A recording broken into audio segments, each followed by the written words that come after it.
योगेन चित्तस्य पदेन वाचां मलं शरीरस्य च वैद्यकेन योपाकरोत्तं प्रवरं मुनीनां पतञ्जलिं प्राञ्जलिरानतोऽस्मि अज्ञानतिमिरान्धस्य ज्ञानाञ्जनशलाकया चक्षुरुन्मीलितं येन तस्मै श्रीगुरवे नमः। अहिले साधनपादको पातञ्जलि योग सूत्र साधनपादको 38औं सूत्रसम्म हामी पुगिसकेका छौँ। ब्रह्मचर्य प्रतिष्ठायां वीर्य लाभः यहाँसम्मको हाम्रो अभ्यास भइसकेको छ। अब यसपछिको सूत्र अपरिग्रहस्थैर्ये जन्म कथन्ता सम्बोधः। उच्चारण गरौँ। अपरिग्रहस्थैर्ये जन्म कथान्ता संबोधः। जन्म कथन्ता सम्बोधः। जन्म कथन्ता संबोधः। अपरिग्रहस्थैर्ये अपरिग्रह भनेर हामीले पहिला पनि पढिसक्यौँ। अपरिग्रह भनेको चाहिँ ग्रहण गर्ने संग्रह गर्ने काममा कमी, अनावश्यक चिजहरूको संग्रह नगर्ने, यो अपरिग्रह हो। अपरिग्रहको भाव चाहिँ जब स्थिर हुन्छ, जब अपरिग्रहको भाव चाहिँ बलवान हुन्छ, बलियो हुन्छ, जस्तै अहिंसा सत्य अस्तेय ब्रह्मचर्य अपरिग्रह यम हुन् भनेर कुरा आयो। अब अपरिग्रह भनेको चाहिँ अहङ्कार ममतापूर्वक धन सम्पत्ति अथवा भोग सामग्रीहरूको संग्रह नगर्ने, सङ्कलन नगर्ने। अब यसमा चाहिँ कतिको चाहिँ वस्तुलाई संग्रह गर्नुलाई परिग्रह भनिन्छ, कति वस्तुको संग्रह गर्नुलाई अपरिग्रह नगर्नुलाई अपरिग्रह भनिन्छ। यसको ठिक यही नै भन्ने परिभाषा चाहिँ हुँदैन। व्यक्तिको देशकाल परिस्थिति समय अनुसार स्थान अनुसार। तर भोगका लागि ममतापूर्वक वस्तु संग्रह गर्ने भावना नहुनु अपरिग्रह हो। परिग्रह भनेको वरिपरि सामग्री राख्नु। कतिपय व्यक्तिहरू चाहिँ आफ्ना वरिपरि मान्छेहरू धेरै लिएर हिँड्न चाहन्छन्, त्यो पनि एउटा समाज समुदायमा एक किसिमको परिग्रह हो। अनि गाडी घोडाहरू दुई चार लावा लस्करहरू लिएर हिँड्न खोज्नु परिग्रह भयो। धन सम्पत्तिहरू जुटाउन खोज्नु, सामग्री जुटाउन खोज्नु परिग्रह भयो।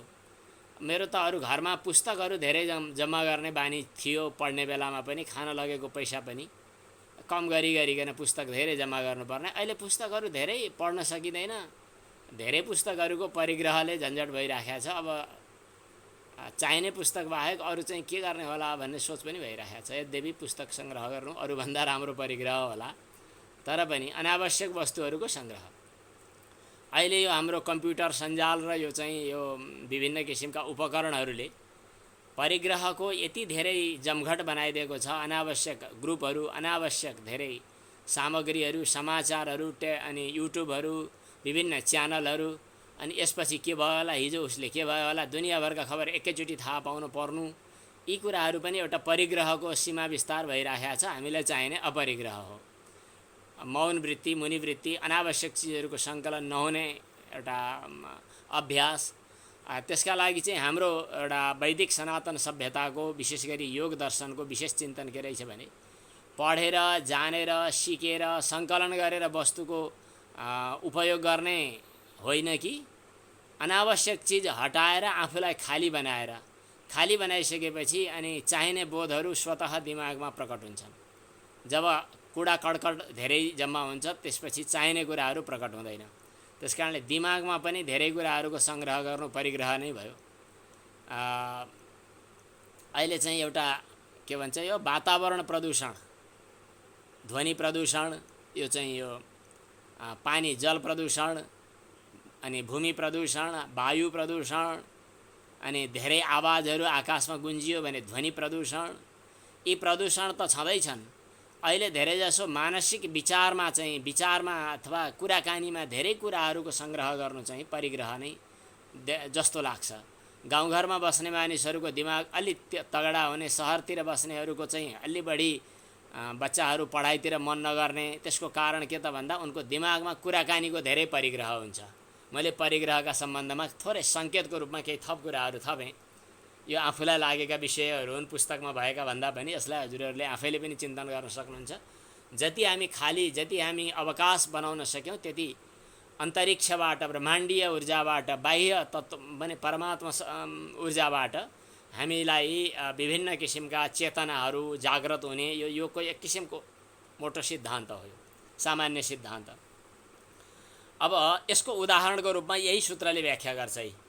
अपरिग्रह स्थैर्य, यदि अपरिग्रहको स्थिति दृढ भयो भने, वस्तु सङ्कलन गर्ने, कूडा कर्कट सङ्कलन गर्ने बानी घट्यो भने, जन्म कथनता सम्बोध, जन्म कथम, यस किसिमको भावलाई जन्म कथनता भन्नु पर्यो।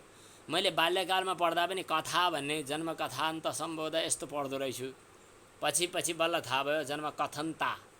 यसको अर्थ कथम भनेको कसरी भन्ने हुन्छ। यो कसरी भनेर यसा कथम, हजुर कस्तो हुनुहुन्छ, भगवान् कथम अस्ति, कथम भनेको कसरी। जन्म कथम, मेरो जन्म कसरी भयो, यसलाई बुझ्नुलाई कथमता, घटता, विद्वत्ता भने जस्तै, सुन्दरता भने जस्तै। आज शोभाजी हो कि होइन, भाषा शुद्ध अशुद्धको याद गर्ने मान्छे हो। अशुद्ध भाषाको प्रयोग हामीले गर्छौँ। धेरैजसो सौन्दर्यता भन्ने चलन पनि छ। सौन्दर्यता भन्न त पाइँदैन, सुन्दरता अथवा सौन्दर्य, सुन्दरता अथवा सौन्दर्य यो शुद्ध हो, सौन्दर्यता यो चाहिँ गलत हो, तर गलत उच्चारण गर्छौँ हामी। ता भनेको भाव। जन्म कथम भन्ने किसिमको भावलाई जन्म कथमता यस किसिमको बोध हुन्छ। अर्थात् मेरो जन्म कसरी भयो, कहाँ भयो, कहिले भयो, किन भयो, यस्ता कुराहरू चाहिँ थाहा हुन्छ। ज्योतिषका सिद्धान्तमा पनि त्यो चलन छ। कतिपय मानिसहरूले आफै पनि यो त पूर्वजन्ममा यस्तो पो रहेछ भनेर ठ्याक्कै थाहा हुने भन्ने कुरा एउटा नीतिशास्त्रमा प्रसिद्ध श्लोक नै छ। यो मान्छे नरकबाट आयो कि स्वर्गबाट आयो भन्ने कुरा थाहा पाइने भनेर। मिठो बोली बोल्नु, आत्मीयताको भाव राख्नु, लोभी छुच्चो नहुनु, यी स्वर्गबाट आएका मान्छेको चाहिँ लक्षण हो।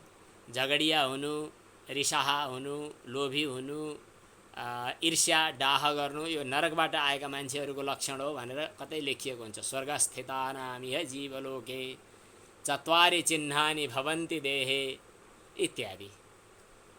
यी कुराहरू त नीतिशास्त्रमा आएका छुट्टै विषय हुन्, योगीका विषय होइनन्। तर योगीहरूले आफ्नो पूर्वजन्मको कुरा थाहा पाउँछ। हाम्रो पिताजीले जसको सङ्गत गर्नुभयो, एकजना गुरुजी तीर्थयात्रामा जाँदै गर्दा, कहीँ हामीले जानेको, हामीले सङ्गत गरेको गुरुजी अहिले हुनुहुन्न उहाँ। तीर्थयात्रामा कहीँ जाँदै गर्दा एउटा गाई भेट भयो। गाई पछि लागै गर्यो। त्यसपछि उहाँले आफ्ना अरू शिष्यगणको रूपमा हाम्रा पिताजीका समकक्षीहरूसँगै हुनुहुन्थ्यो। यी गाई अघिल्लो जन्ममा चाहिँ हामीसँगै साधक थियौँ, यिनी पनि साधक थिइन्, हामी चाहिँ योग साधनामा लागेका थियौँ। यिनले त्यतिखेर कुनै के काम गरिन्, तर राम्रै नियतले गरेकी हुन्। त्यतिखेर चाहिँ यिनी अहिले गाई भएर जन्मिन्। अनि त्यो पूर्वजन्मको यिनले सम्झेर, पक्कै पनि यिनले सम्झेरै आएर यी सङ्केत गरेकी छन्, हामीसँग सँगै हिँड्न खोजेकी हुन् भनेर योगीले भन्नुभएको कुरा हामीले केही मात्रामा, केही कलियुगमा पनि केही वर्ष अगाडिकै घटनाक्रम हामीले सुन्यौँ। कहीँ कुकुर पछि लागेको, घरमा पालिएको कुकुर जो अतिथि आयो भने भुक्नुपर्ने, एकदमै खतरनाक पहाडतिर एकदम झगडिया कुकुर, एकजना साधुसँग हिँड्दै गर्दा ऊ पछि लाग्छ, घरमा बस्नै मान्दैन, कुइँ गरिरहन्छ। अनि साधुको पछि लागेर पर पुग्छ।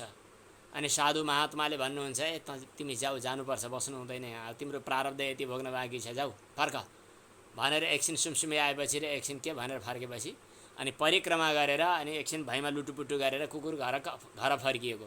यस्ता घटनाक्रम हामी कलियुगमा पनि सुन्दै थियौँ। यी सङ्केतको रूपमा भयो। जन्म कथम, हाम्रो पूर्व जन्म कस्तो थियो, वर्तमान जन्म के हुन्छ, अब आगामी जन्ममा के हुने हो, यी सब कुराको थाहा पाउने पनि हुन्छ, जसको अपरिग्रह स्थिरता भएको छ। अपरिग्रह भन्नाले धन सम्पत्ति बाह्य वस्तुहरू त हुँदै हो, विशेष गरी दिमागका कुराहरूको अपरिग्रह अझ बढी महत्त्वपूर्ण छ यस अर्थमा। अब हामी व्यास भाष्यलाई आधार मानेर थोरै यसको अर्थ विचार गरौँ। अपरिग्रह स्थैर्य जन्म कथनता सम्बोधः। भाष्यम अस्य भवति, अस्य भनेको यो योगीको, जुन योगीले अपरिग्रहको स्थिरता प्राप्त गर्यो। कसरी भन्दा कह अहम आसम, म को थिएँ पूर्व जन्ममा, कथम आसम म कस्तो थिएँ, किमस्वित इदम यो के हो, यो भन्नाले यो शरीर मैले किन पाएको, यो शरीरमा पनि हुँदा नहुँदा विभिन्न किसिमका चाहिँ रोगका अथवा केही प्रसन्नताका, सुन्दरता, कसैको विरूप, कसैको छालाको रङ फरक फरक हुनु, कसैको चाहिँ आँखामा कमजोरी आउनु, कसैको चाहिँ कानमा कमजोरी आउनु, कसैको दिमागमा कमजोरी आउनु, कसैको दौडधुपमा कमजोरी आउनु, यी किन भएका हुन्। कथम अहम आसम किमस्वित इदम यो के हो, के बा भविष्यमा हामी पछि के हुने हो, कथमबा भविष्यमा कस्ता हुने हो, कसरी हुने हो, कति दुःख पाउनु पर्ने हो। एवं यस किसिमको यो व्यक्तिको पूर्वान्त परान्त मध्येषु, पूर्वान्त भनेको भविष्यत, पूर्वको अन्तिम भविष्य माने भूत, परान्त भनेको चाहिँ भविष्यत र मध्य भनेको वर्तमान। भूत भविष्यत र वर्तमानका सम्बन्धमा आत्मभावको जिज्ञासा भनेको को हो, के हो, कसो हो भन्ने किसिमको मनमा खुल्दुली जो हो, त्यसको यथास्वरूप ज्ञान हुन थाल्छ। यथास्वरूपेण उपावर्तते। यतः यमस्थैर्य सिद्धयः, यमको स्थिरता भयो भने यति सिद्धिहरू प्राप्त हुन्छन्। अपरिग्रहको स्थिरतामा जन्मकथनताको बोध हुन्छ। अपरिग्रहको स्थिरता भनेर विशेष गरी मैले आफ्नो अनुभव बताउन खोजेको हो यसमा, यद्यपि टिकामा फट्ट लेखेको देखिनँ। सामग्री सङ्कलनको सीमा यति नै भन्ने हुँदैन, सामग्री सङ्कलन पनि कम गर्नु, तर सामग्री सङ्कलन सँगसँगै दिमागी सामग्री सङ्कलन पनि कम गर्नु, अनि बल्ल नयाँ चिजहरू राख्न मिल्छ। घरमा सोफा कहाँ राख्ने, त्यसका लागि त पुरानो थोत्रो हजुरबाको पालाको फ्याँक्नै पर्यो त। यहाँ नयाँ चिज राख्ने भन्दा पनि खाली बनाउने, खाली बनेपछि नयाँ चिज आवश्यकता अनुसार टक्क आफै आउँछ। खाली के को आधारमा, योगको आधारमा, योगको चित्तवृत्ति निरोधको बलमा चाहिँ वस्तुको खालीपन, दिमागलाई अवकाश खाली बनाइदियो भने बल्ल नयाँ चिजहरूको दर्शन हुन्छ।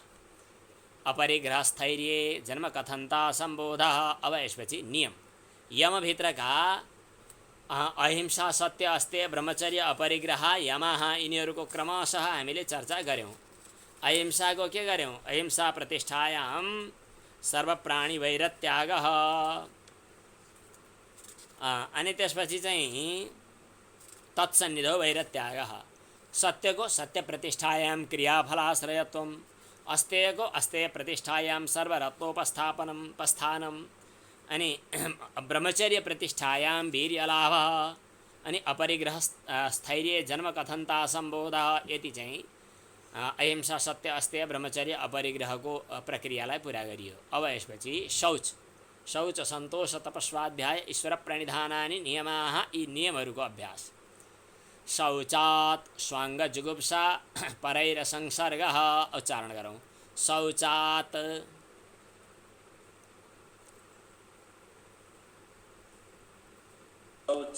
स्वाङ्ग जुगुप्सा परैर संसर्गः। शौचात् भनेको शौचको शुद्धताको नियमको परिपालन गर्नाले, शौच भन्नाले शरीरको, मनको, वचनको हुन्छ भन्ने कुरा अर्को प्रसङ्गमा हामीले भनिसकेका हौँला। शौचको नियमपूर्वक परिपालन गऱ्यौँ भने त्यसले के गर्छ त भन्दा स्वाङ्ग जुगुप्सा, आफ्नै अङ्गमा पनि जुगुप्सा भनेको घृणा बुद्धि हुन्छ।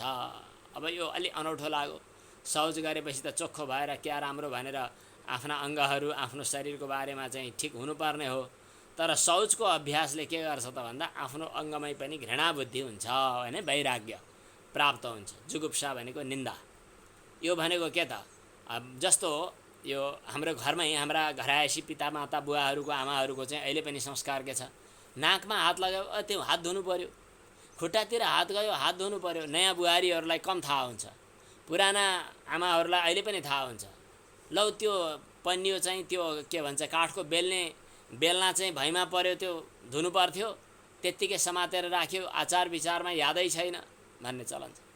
अनि यो शौच गएर आएर खै हात गोडा राम्रोसँग माटो लगाएर धोएको, खोइ साबुन लगाएर मात्रै हुँदैन, पिताजीहरूले भन्ने गर्नुहुन्थ्यो, आमाहरूले अहिले पनि भन्दै हुनुहुन्छ। यो शौचले के गर्छ त भन्दा आफ्नो अङ्ग पनि एक किसिमले अपवित्र छ भन्ने कुराको दृढता हुन्छ। अलिकति सिङ्गाना आउनु, अलिकति रगत निस्किनु, अलिकति नङहरू बाहिर निस्किनु, केसहरू देख्नु, छुनु, त्यो चाहिँ अपवित्र हो भन्ने कुरा हो। त्यसले के गर्यो त मेरो शरीर सबैतिरबाट अपवित्रताको घर रहेछ भनेपछि शरीरप्रति पनि दोष दृष्टि अर्थात् वैराग्य भावको दृढता हुन्छ। वैराग्य नभई त भएन। अभ्यास वैराग्य अभ्याम तन्निरोध चित्तवृत्ति निरोधका लागि शौचको बानीले अभ्यासले शरीरमा पनि आफ्नै अङ्गमा पनि वैराग्य, ओहो यो त घृणास्पद पो रहेछ, यसमा के आसक्ति गरिरहनु भन्छ। पहिला स्वाङ्ग जुगुप्सा, आफ्नो अङ्गमा जुगुप्सा त भइ नै हाल्यो। परै र संसर्ग, अरूसँग संसर्ग गर्ने इच्छा पनि हुँदैन।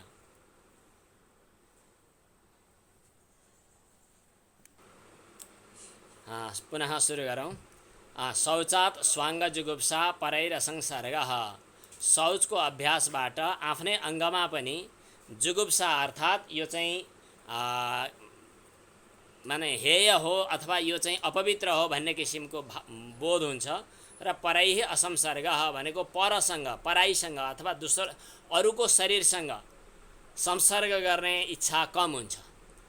अर्थात् कुनै व्यक्ति विशेष, कुनै स्त्री पुरुष शरीरमा आसक्ति हुने काम, यसमा पनि यो अङ्ग चाहिँ आखिरमा अस्थिस्तम्भम स्नायुबद्धम हाडछाला रगत मासुको वस्तु त हो, यसमा के आसक्ति, के को भोगेच्छा भनेर एक किसिमको मनभित्र वैराग्य पैदा हुन्छ। त्यसको अभ्यासको रूपमा, त्यसको पूर्व तयारीको रूपमा शौचको अभ्यास हुनुपर्दछ भन्ने यो सूत्रको तात्पर्य भयो। अब यसको भाष्यकारले जे लेख्नु भएको छ हामी त्यसमा हेरौँ। स्वाङ्गे जुगुप्सायाम शौचम आरभमाणः कायावद्यदर्शी कायानभिष्वङ्गी यतिर्भवति। अब जब आफ्नो शरीरमा जुगुप्सा भयो, स्वाङ्ग भनेको आफ्नो अङ्गमा जब घृणा बुद्धि भयो, जुगुप्सा भयो, जुगुप्सा भनेको यो निन्दनीय हो भन्ने किसिमको भावना, इच्छा, अनि त्यसले चाहिँ घृणा हुने भएको हुनाले शौचाचरण गर्नेवाला व्यक्ति, शौचाचरण आरभमाणः गर्नेवाला व्यक्ति कायावद्यदर्शी, यो शरीर त अवद्य भनेको अपवित्र रहेछ, यो शरीर त दोषै दोषको घर रहेछ भन्ने कुरा उसले देख्छ। र कायानभिष्वङ्गी भवति, शरीरमा चाहिँ प्रीति रहित हुन्छ। ओहो यो यो यो भोगको भाँडो, यो चाहिँ यो अपवित्र भाँडो, यो भारी बोक्नु परेको, यो बेकार भनेर यसमा पनि विशेष आसक्ति नभएको हुन्छ व्यक्ति। यति भनेको योगी। योगी चाहिँ आफ्नै शरीरमा पनि ज्यादा आसक्त हुँदैन। छ हुने बेलासम्म भइरहन्छ प्रारब्धले, तर यसमा आसक्त भइरहनु परेन भन्छ। आफ्नो शरीरमै त आसक्ति हुँदैन भने अर्काको शरीरमा चाहिँ आसक्त हुने कुरै आएन। अरूसँग संसर्ग गर्ने इच्छा हुँदैन उसमा। किञ्च परै असंसर्ग, किन काय स्वभावावलोकी, उसले शरीरको पुरै स्वभावलाई अवलोकन गर्यो, देख्यो। पहिला सुरुमा क्या राम्रो भनेर आसक्त भइरहेको शरीर बिस्तारै बिस्तारै कामै नलाग्ने, हेर्दाखेरि नै घृणा लाग्ने खाले कफ अनि विभिन्न किसिमका चाहिँ शरीरको अनुहार हेर्दाखेरि नै घृणा लाग्ने, मुख हेर्नै मन नलाग्ने, दाँतै थोत्रा भइसकेको, शरीर नै चाउरी परिसकेको भइहाल्छ। यो काय स्वभावावलोकी भयो। शरीरको स्वभावलाई उसले देख्छ। अनि आफ्नो शरीरमा पनि यो रहन्जेल रहने त भयो, तर यसलाई राख्नु केही रहर छैन भन्छ। आफ्नो शरीरमा पनि हेयता बुद्धिले युक्त हुन्छ। अनि आफ्नो शरीरलाई चाहिँ मृज्जलादिवि आक्षालयनपि, माटो पानीले प्रक्षालन गर्दा गर्दै पनि यो शरीर शुद्ध भएको देख्दैन उसले। जति शुद्ध भए पनि, जति पखाले पनि, जति धोए पनि के शरीर शुद्ध हुन्छ र? यस्तो आफ्नो शरीरलाई त उसले अशुद्ध देख्छ भने अर्काको शरीरमा चाहिँ संसर्ग गर्नका लागि किन प्रयास गर्छ होला र? अर्थात् व्यभिचारका कुनै पनि सम्भावनाहरू रहँदैनन् जसले शौचको अभ्यास गरेको छ। यो सूत्रको तात्पर्य भयो। मलाई याद आइरहेको छ, कवीरको कथा सुनाउँथे कुनैले। कवीर चाहिँ हुन त कवीरको कतिपय हाम्रो मूर्ति पूजा लगायतका कतिपय कुराहरू चाहिँ उनले पनि विरोध विद्रोह नै गरे, जो परम्परागत मान्यताको। तर कवीर राम नाम लिने, मन्त्र जप गर्ने, वैराग्यसँग सम्बन्धित केही कुराहरू कवीरका दोहाहरूमा पनि प्रसिद्ध छन्। कवीरका गानाहरू गाउने चलन पनि छ। कवीरले चाहिँ भात खाँदा, खाना खाँदा पनि राम राम राम राम भनिरहन्थे अरे। अनि कुन चाहिँ पण्डितजीले भनेछ, जुठो मुखले पनि राम नाम लिन्छौ भनेछ। ए जुठो मुखले राम भन्नु हुँदैन है त, हुँदैन त। अनि कसरी हुन्छ नि मुख चोखो भनेपछि अनि मुख चुट्ने अनि त्यसपछि मुख सफा गर्ने अनि सफा गरेपछि मात्रै अनि चोखो हुन्छ मुख। उनलाई त मुख धोएपछि पनि चोखो हुन्छ भन्ने लाग्दैन थियो।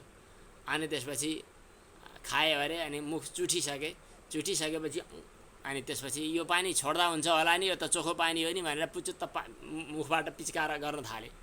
कहाँ हुन्छ है जुठो, अनि धोएपछि त मुख चोखो हुन्छ भने होइन र भनेर अरूले प्रसङ्ग उठाए। आखिरमा अरूको प्रसङ्गको उत्तर नै त्यसैबाट भयो। लौकिक आख्यानको रूपमा प्रचलन छ। यसको तात्पर्य के भने धोए पनि प्रक्षालन गरे पनि हाम्रो शरीर पवित्र छैन। चाहे मेरो शरीर पवित्र छैन, चाहे हजुरको होस् त्यो पनि पवित्र छैन। हजुरले मलाई, मैले हजुरलाई पनि, अथवा शरीरको दृष्टिले यो शरीर अपवित्र हो भनेर बुझ्दै गर्दा आफ्नो शरीरमा पनि आसक्ति कम हुन्छ र अरूप्रति पनि हुने जो व्यभिचारका कारण आसक्ति, व्यभिचारको मूलको रूपमा आसक्ति जो हो त्यो कम हुँदै गर्छ। यो चाहिँ शौचको प्रयोजन बताइयो। अब यसपछि अगाडि सत्वशुद्धि सौमनस्यैकाग्रेन्द्रिय जयात्म दर्शन योग्यत्वानि च, लामो रहेछ, यसलाई टुक्र्याएर पढौँ। सत्वशुद्धि छुट्याएर, सत्वशुद्धि सौमनस्य ऐकाग्र्य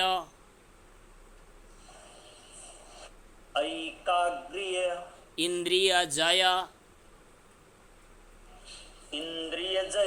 आत्मदर्शन योग्यत्वानि च,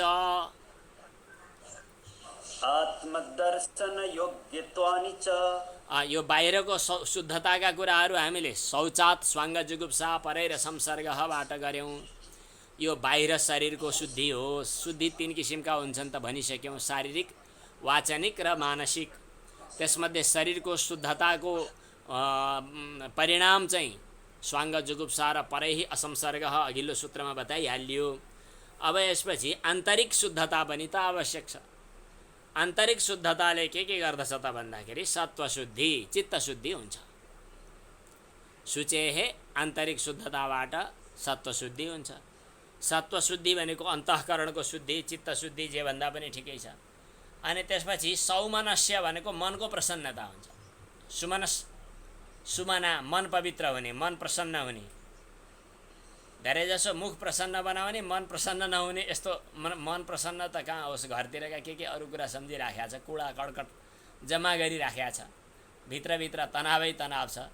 तर बाहिर मुखले चाहिँ यस्तो पारेर, मुख एकपटक हाम्रो आदरणीय केन्द्रीय प्रभारीज्यूले नै भन्नुभएको कुनै यो नारायणगढकै कुनै ठुलो योग शिविरको क्रममा हो कि जस्तो लाग्छ। बाहिर अनुहार यस्तो पारेर मुस्कुराइरहने एयर होस्टेजहरूको कुरा पनि उठाउनु भएको थियो यहाँले। मलाई त्यो याद आउँछ, कहिलेकाहीँ भन्छु पनि। बाहिरको हँसाइ होइन कि भित्रको सौमनस्य भाव चाहिँ आन्तरिक शुद्धिले तयार हुन्छ। बाहिर मुस्कुराइरहनु पनि परेन, बरु भित्रको प्रसन्नताले बाहिर स्वतः प्रकट भइहाल्छ। सौमनस्य भयो। अब ऐकाग्र्य भनेको चाहिँ चित्तको एकाग्रता पनि भित्रको शुद्धि भएपछि हुन्छ। जति सामग्री भन्नाले अघि भने जस्तै कुडा कटकट हाम्रो हृदय मनभित्र चित्तभित्र जम्मा भएर बसेका हुन्छ, त्यति चाहिँ चित्त चञ्चल यो गरौँ कि त्यो गरौँ कि यता जाउँ कि उता जाउँ कि यो भइरहन्छ। चित्त एकाग्र मतलब सत्वशुद्धि, चित्त मतलब अन्तःकरणको शुद्धिको अभ्यासले के गर्छ त भन्दा चित्तलाई एकाग्र पनि बनाउँछ। अनि इन्द्रिय जय, इन्द्रियमाथि विजय, बसमा पनि प्राप्त हुन्छ र आत्मदर्शन योग्यता, आत्मसाक्षात्कारको योग्यता पनि त्यहाँनिर प्राप्त हुन्छ।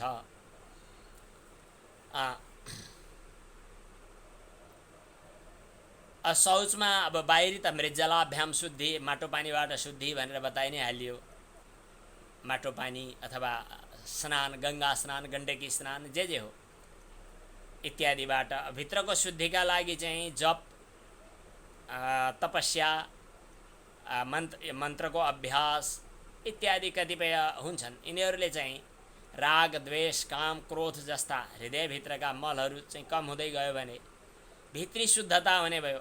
भित्री शुद्धताले चित्तको चञ्चलतालाई कम गर्दै जाने भयो। अनि मलविक्षेप दोष भन्छन् वेदान्तमा, तिनीहरू नष्ट हुँदै जाने भए। अनि त्यसपछि सत्वशुद्धि, सौमनस्य, ऐकाग्र्य, इन्द्रियजय र आत्मदर्शन योग्यता। कतिवटा बताइयो यहाँ हाम्रा औँलामा 5वटा औँला हुन्छन्, हातमा 5वटा। आन्तरिक शुद्धि भएपछि बाहिरी शुद्धिले 2टा काम गर्दछ, स्वाङ्ग जुगुप्सा र परै असंसर्ग। यो शरीर कुनै काम लाग्दो चिज होइन भनेर यता हेऱ्यो, त्यो पनि हाडछालाकै थुप्रो हो, केही ठुलो कुरो होइन भनेर त्यता पनि हेऱ्यो भनेपछि 2टा काम बाह्य शुद्धिले, शुद्धिको अभ्यासले गर्यो। अब आन्तरिक शुद्धिको अभ्यासले 5वटा काम गर्यो। के? सत्व शुद्धि, सौमनस्य। सत्व शुद्धि भनेको अन्तःकरणको शुद्धि, सौमनस्य भनेको चाहिँ मनको प्रसन्नता, ऐकाग्र्य भनेको एकाग्रता, इन्द्रिय जय इन्द्रियहरूमाथि विजय, अनि आत्मदर्शन योग्यता। यति 5वटा कुराहरू प्राप्त हुन्छन्। अब यसपछि शौच भइहाल्यो नियमभित्रका। अब दोस्रो के हो नियमभित्रको भन्दाखेरि सन्तोष। शौच सन्तोष तपः स्वाध्याय ईश्वर प्रणिधानानि नियमाः। यहाँ अब दोस्रो आयो सन्तोष।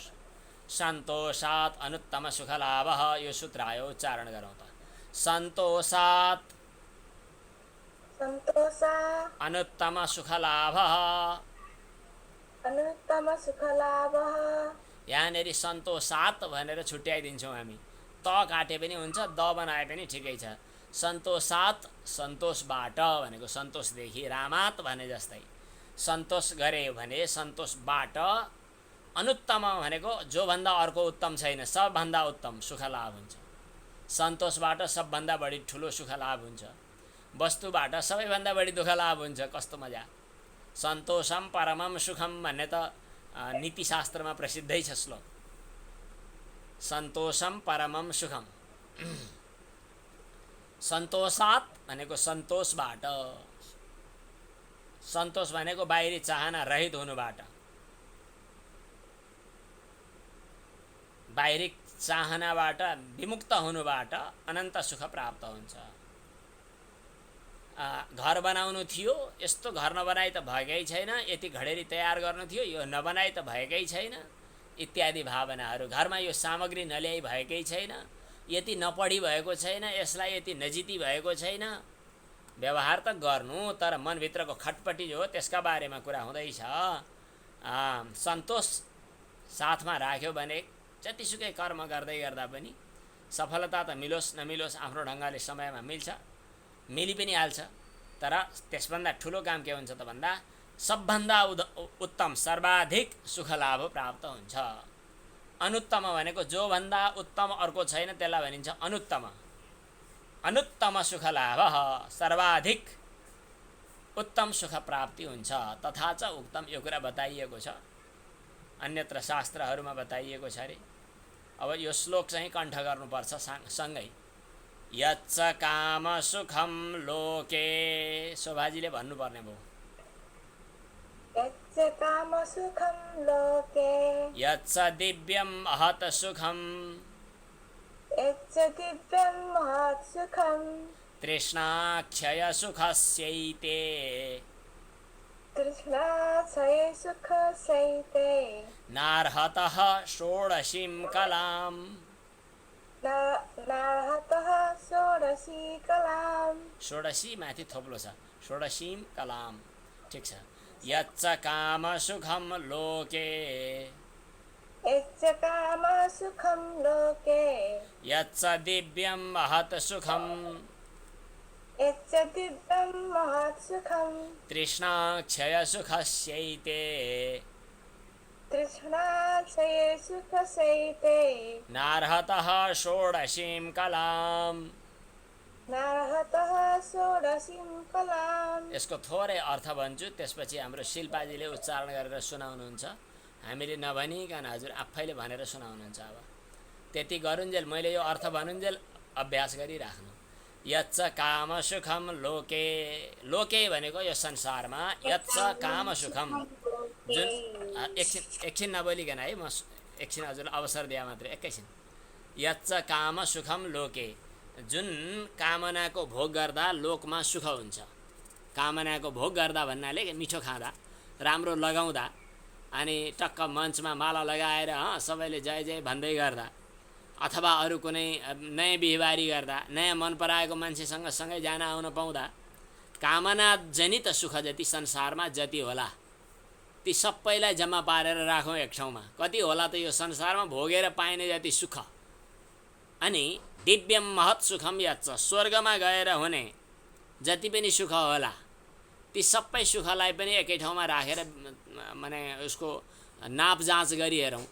जस्तो यो कम्प्युटरमा राखिने सामग्रीहरूको पहिला चाहिँ केबी, एमबी अनि जिबी के भन्ने छ नि, कति के मतलब क्यापेसिटीको अट्ने यहाँ भन्ने हुन्छ भनेपछि अमूर्त वस्तुहरूलाई पनि नाप्न सकिँदो रहेछ नि। नापौँ एक किसिमले जस्तो तातोपन कति भनेर नाप्ने चलन छ, कति डिग्री सेन्टिग्रेड, कति सेल्सियस के भन्ने चलन हुन्छ। कति ज्वरो आयो, कति तातो भयो, कति माइनस भयो, कति प्रेसर हाई छ, कति कोभिडको सङ्क्रमण कति त्यसको पनि हुन्छ अरे नि त, कतिदेखि कतिसम्म भयो भने त्यसलाई पोजिटिभ भन्ने, कतिभन्दा तल माथि के भयो भने नेगेटिभ भन्ने। भनेपछि नदेखिने चिजको पनि नापजाँच हुन्छ। अब सुखको नापजाँच गरेर नापौँ र संसारमा पाइने सुख जति छ ती सबै सुखको नापजाँच गरौँ, अनि स्वर्गमा पाइने जति सुख छ त्यसको पनि नापजाँच गरौँ। अन्यत्र पनि गएर कहीँ पाइने सुखका रहल पहल छन् भने सबलाई नापजाँच गरेर राखौँ। यी सबै नापजाँच गरिएका सुखहरूको षोडशीम कलाम भनेको यिनीहरू चाहिँ तृष्णाक्षय सुखस्य, तृष्णा नष्ट हुँदा जुन सुख प्राप्त हुने हो, तृष्णा भनेको आसक्ति, तृष्णा क्षय हुँदा, तृष्णा नष्ट हुँदा जुन सुख प्राप्त हुने हो त्यो सुखको एक कला अर्थात् 16 भागको एक भाग, षोडशीम कलाम 16 भागको एक भाग पनि न अर्हतः प्राप्त हुन योग्य छैन। तृष्णाक्षय सुखस्यैते नार्हतः षोडशीम कलाम, तृष्णाको क्षय हुँदा प्राप्त हुने सुखको 16 भागको एक भाग पनि त्यो समग्र स्वर्ग सुख र पृथ्वी लोकको सुख चाहिँ पुरा हुँदैन। श्लोकको पुरा भयो। म पाठ गर्छु अनि शिल्पाजीको पालो। यच्च काम सुखम लोके यच्च दिव्यम महत् सुखम तृष्णाक्षय सुखस्यैते नार्हतः षोडशीम कलाम। उच्चारण म्यूट।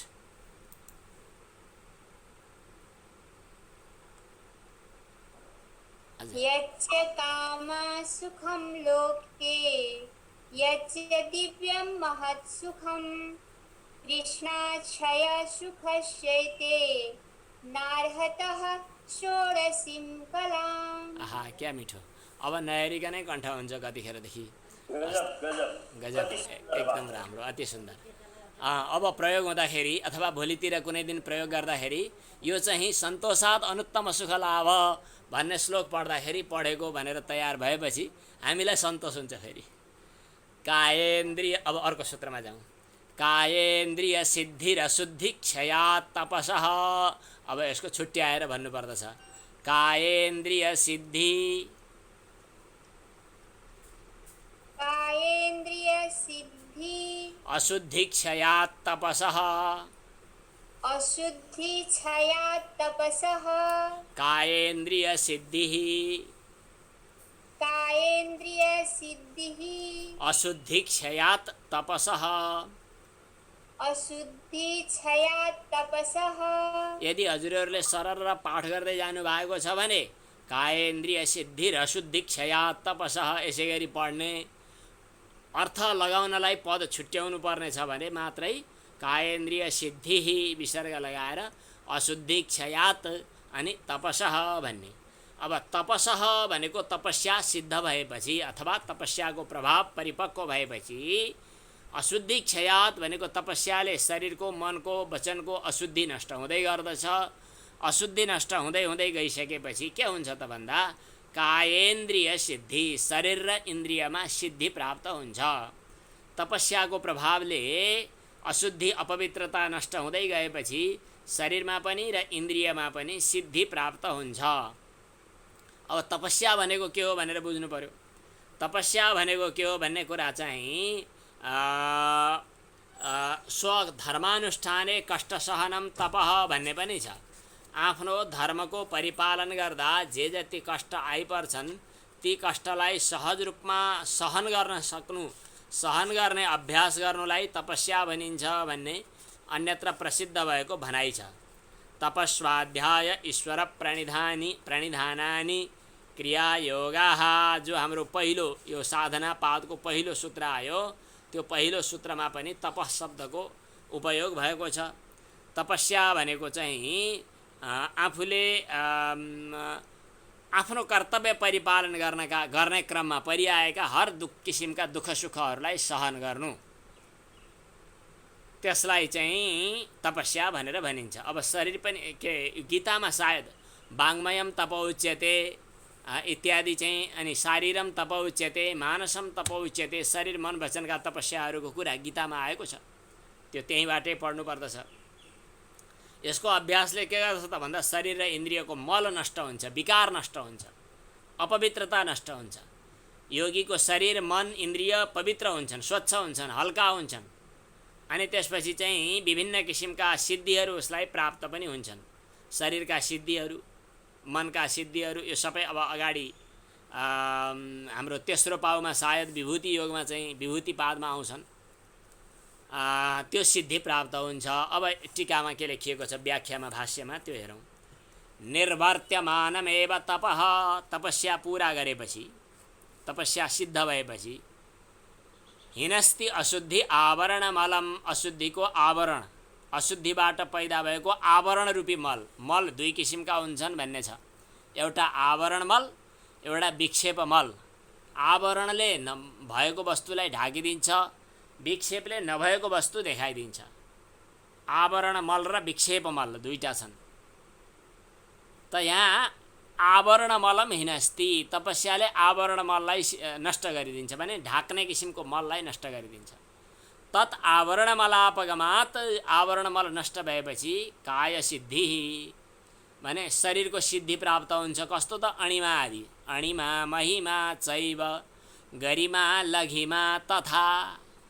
छिटो छिटो लेख्नेहरूले त भन्दा सुन्ने बित्तिकै लेख्न पनि सक्नुहुन्छ।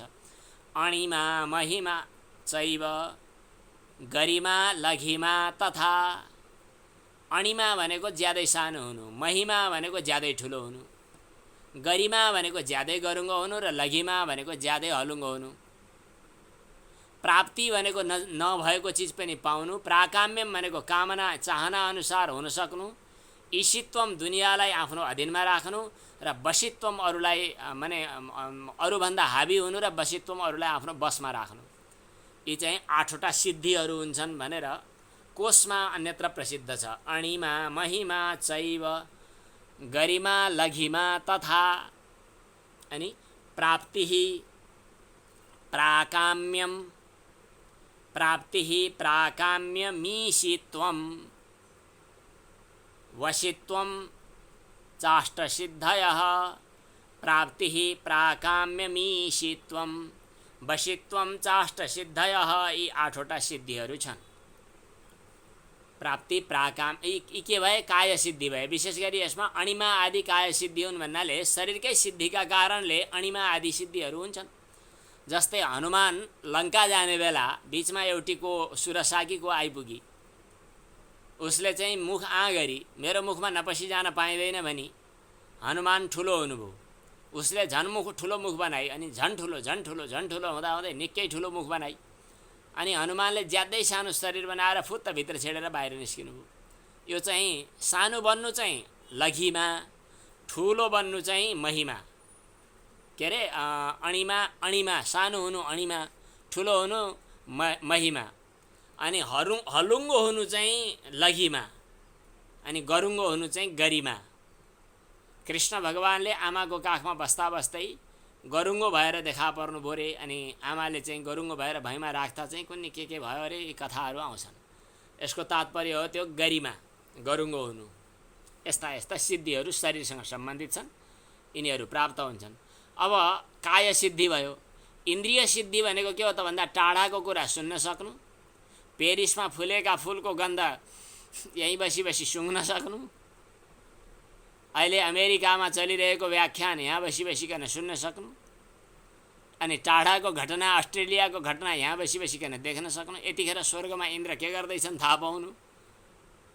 यी दूरश्रवण, टाढाको रसको आघ्राण गर्नु अथवा ग्रहण गर्नु इत्यादि चाहिँ इन्द्रिय सिद्धि रहेछन्। यी इन्द्रिय सिद्धि पनि तपस्याको शुद्धिबाट तपस्या सिद्ध हुँदै गएपछि हुन्छ। अब यसपछि अर्को सूत्र आयो, स्वाध्यायादिष्ट देवता संप्रयोग। यसलाई छुट्याएर भन्दा स्वाध्यायात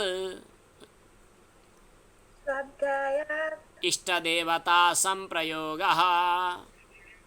इष्ट देवता संप्रयोग। स्वाध्याय पढ्ने गर्नाले, स्वाध्याय भन्नाले ओंकारको जप, स्वाध्याय भन्नाले वेदपाठ, स्वाध्याय गीताको अभ्यास, उपनिषदका मन्त्रहरूको अभ्यास, पातञ्जल योग दर्शनको अभ्यास, यस्ता ग्रन्थहरूको अभ्यासलाई स्वाध्याय भनिन्छ। वस्तुतः अध्याय शब्दको अर्थ हो वेद।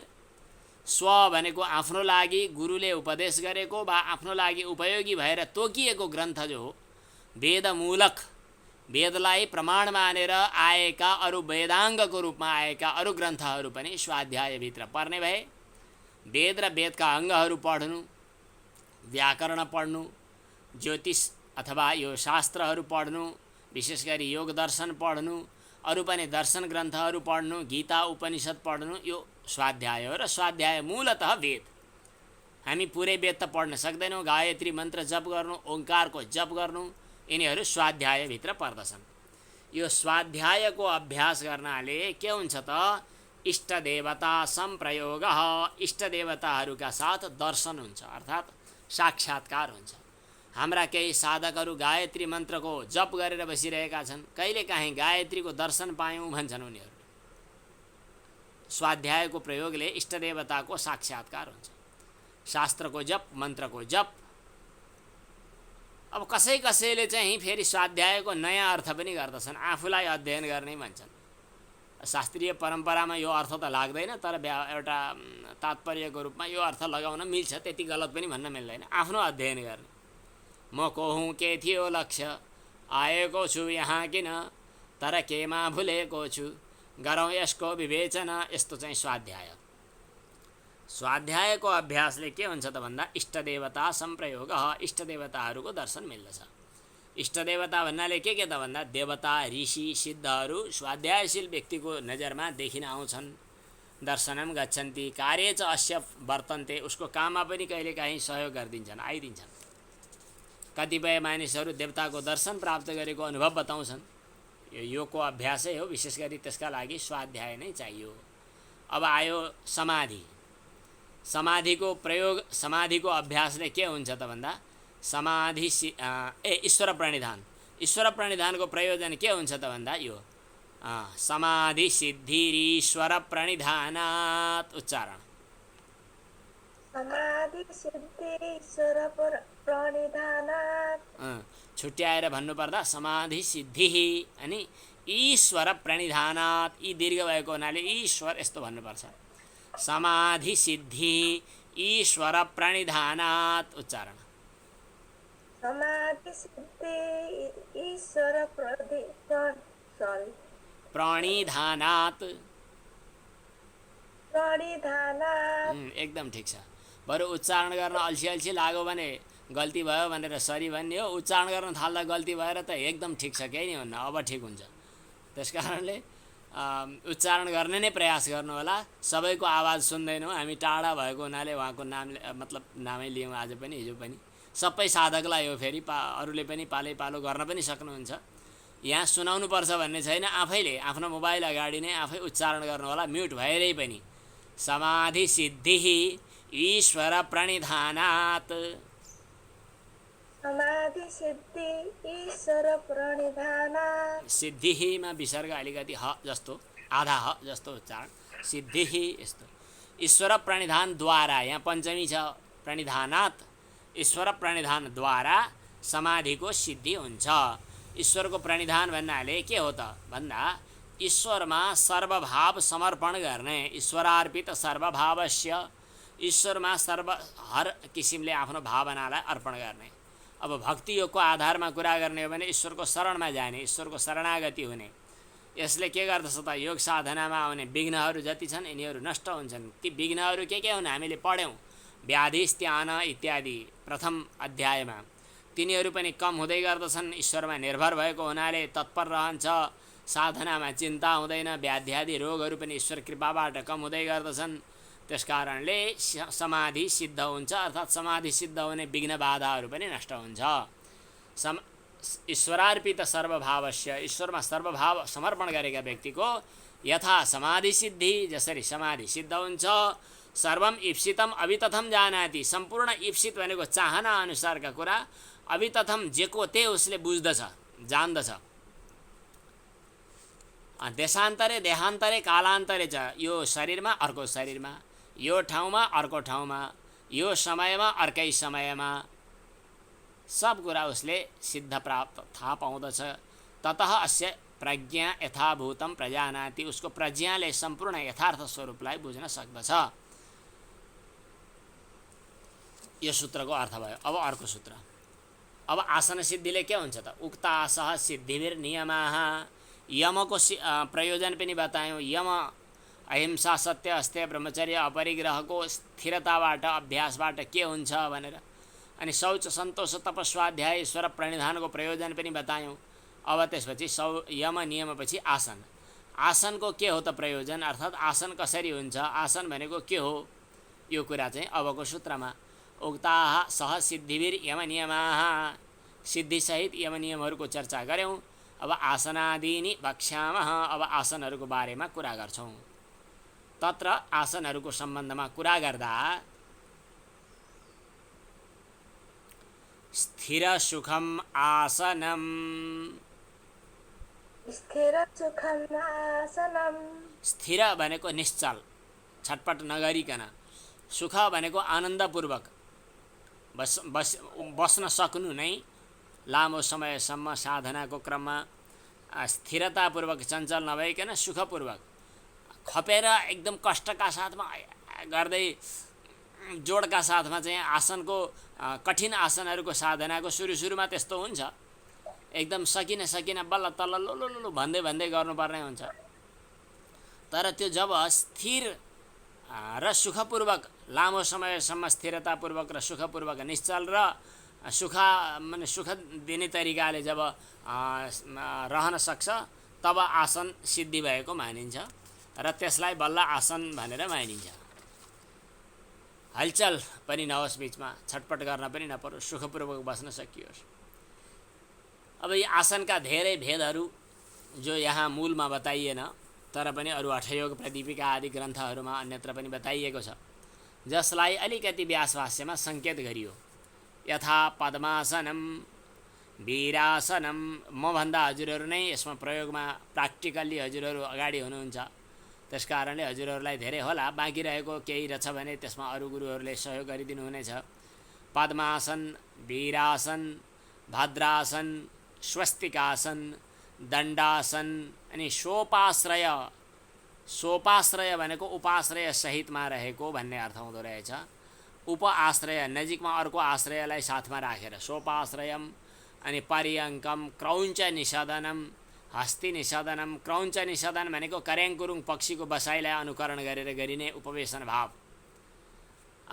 यो सोपाश्रय भनेको योगपट्ट साथमा राखेर, योगपट्ट भन्ने एउटा काठको यस्तो अगाडि राखिएको हुन्छ। भगवान शिवजी चाहिँ कहिले कहिले पर्यङ्क ग्रन्थिबन्धव भन्ने किसिमको एउटा ध्यानको मुद्रा छ। शिवजी त्यो मतलब त्यो उपाश्रय सहित भएर रहनुभएको भन्ने अर्थमा सोपाश्रय, योगपट्टका साथमा बस्नु। योगपट्ट भनेको चाहिँ पिठ्यौँ र जानु, घुँडालाई घेरेर राख्नेवाला बलयाकार दृढ वस्त्रलाई पर्यङ्क भनेर, के अरे उपाश्रय भनेर भनिएको छ भन्ने पनि लेखिएको देखियो। यहाँ टीकाकार व्याख्याकारहरूको व्याख्या अरू केही होला, मैले मभन्दा हजुरहरू अनुभवी हुनु होला, म त्यसलाई अगाडि बढाउँदिनँ। अनि पर्यङ्कम भनेको पर्यङ्कको रूपमा आसन। पर्यङ्क कसरी आसन? पर्यङ्क भनेको एक किसिमको पलङ हो। यसको व्याख्या चाहिँ तत्त्व विशारदी अथवा अरू टीकाहरूमा व्याख्यामा आएको छ। क्रौञ्च निषदनम, कर्याङ कुरुङको बसाइ जस्तै बसाइ हुनु। हस्ती निषदनम, हात्तीको बसाइको अनुकरण हुने किसिमको आसन। उष्ट्र निषदनम, उष्ट्रासन त सुन्नुभएकै गर्नुभएकै छ। अनि समसंस्थानम, सम किसिमले स्थिरतापूर्वक रहनु इत्यादि चाहिँ स्थिर सुखम यथा सुखम च इति एवं आदि, स्थिर सुख यथा सुख यी सब इत्यादि अरू धेरै आसनहरू हुन सक्छन्। अब तस्यैव स्थिर सुखत्व प्राप्त्यर्थम उपायान्तरम आह, त्यसैको स्थिरता र सुखपूर्वक बसाइलाई सिद्ध गर्नका निमित्त अर्को उपाय पनि बताइयो कि यो आसन स्थिर सुख कसरी हुन्छ, स्थिर र सुख कसरी हुन्छ त भन्दा अब अर्को सूत्र प्रयत्न शैथिल्य अनन्त समापत्तिभ्याम। प्रयत्न शैथिल्य अनन्त समापत्तिभ्याम। बिस्तारै प्रयत्न शैथिल्य अनन्त समापत्तिभ्याम। प्रयत्नको शिथिलता र अनन्तको समापत्ति यी दुईटाबाट यो आसन सिद्ध भएको मानिन्छ। प्रयत्नको शिथिलता भनेको धेरै प्रयत्न गर्न नपरोस्, अनन्त समापत्ति भनेको परमात्मामा मन लागोस्। यी ढङ्गले चाहिँ आसनको सिद्धता हुन्छ। समय पुरा भएको छ, यसको भाष्य चाहिँ म फेरि अर्को दिन पुरा गर्दछु। र किनभने हामी भोलि साधनपादलाई पुरा गर्नेछौँ 55सम्म पुग्नका लागि, भोलि साधनपाद पुरा गर्दछौँ। र मलाई एउटा भन्नु छ हजुरहरूलाई, अलिअलि दुःख माने पनि हुने विषय हो।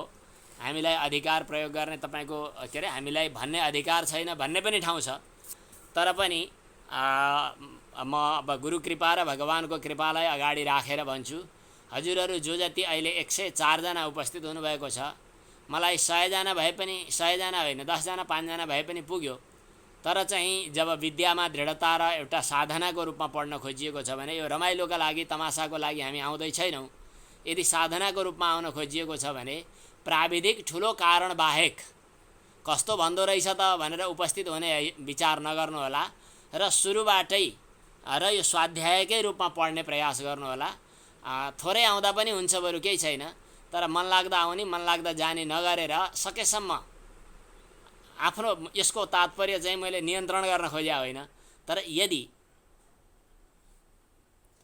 यदि आफ्नो इच्छाले अनि भइराखेको छ भनेदेखि प्रमाद भएको छ भने प्रमाद नगर्नु होला र समयमा पुरै स्वाध्याय गर्नु होला। हरि ओम तत्सत्। आज यहीं विश्राम गरियो। ओम पूर्णमदः पूर्णमिदं पूर्णात् पूर्णमुदच्यते पूर्णस्य पूर्णमादाय पूर्णमेवावशिष्यते।